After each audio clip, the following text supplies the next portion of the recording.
पुढची बातमी, लाडक्या बहिणींना आता वाढीव हप्त्याची प्रतीक्षा असतानाच अनेक ठिकाणी अर्ज नामंजूर होत आहेत। पुणे जिल्ह्यात तब्बल 10,000 अर्ज अपात्र ठरलेत। त्यामुळे राज्यभरात किती लाडक्या बहिणी अपात्र ठरणार याची चर्चा जोरदार रंगतीये। याला नेमकी काय कारण आहेत? लाडकीचे निकष बदललेत का? समजून घ्या। पुण्यात 10,000 लाडक्या अपात्र। अपात्रतेच्या यादीत तुमचंही नाव।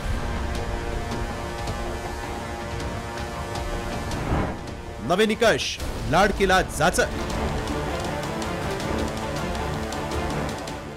विधानसभा निवडणुकीत महायुतीला बहुमत मिळालं। त्यामध्ये लाडक्या बहिणींचा वाटा मोठा आहे। दर महिन्याला 1,500 रुपये लाभार्थी महिलेला दिले जातात।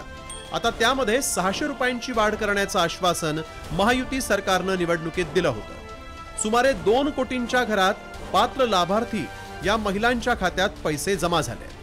मात्र आता अनेक ठिकाणी लाडक्या बहिणींची नाराजी समोर येतेय। पुणे जिल्ह्यात या योजनेत आतापर्यंत 10,000 बहिणी अपात्र ठरल्या आहेत। महिला आणि बालकल्याण विभागानं या संदर्भात काय माहिती दिली आहे पाहूया। पुणे जिल्ह्यात लाडकी बहीण योजनेत आतापर्यंत 10,000 बहिणी अपात्र। 15 ऑक्टोबर पर्यंत 21,11,363 अर्ज मंजूर। 20,84,000 अर्जदारांना योजनेचा लाभ। पुण्यात अजूनही 12,000 अर्जांची छाननी बाकी। हवेली तालुक्यात सर्वाधिक 4,19,859 अर्ज।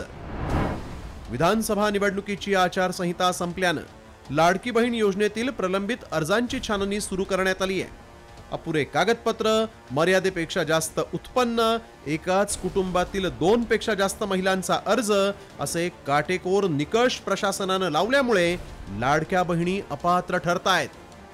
पिंपरी चिंचवड शहरातही अशाच जाचकटींमुळे सुमारे 42,000 महिलांचे अर्ज नामंजूर झालेत। राज्य सरकारची आर्थिक स्थिती नाजूक आहे। त्यामुळे ही योजना राबवताना महायुतीची दमछाक होणार आहे। लाडक्या बहिणींना नाराज न करता या योजनेची यशस्वी अंमलबजावणी कशी होणार हे पाहणं महत्त्वाचं आहे। ब्युरो रिपोर्ट, साम टीव्ही न्यूज।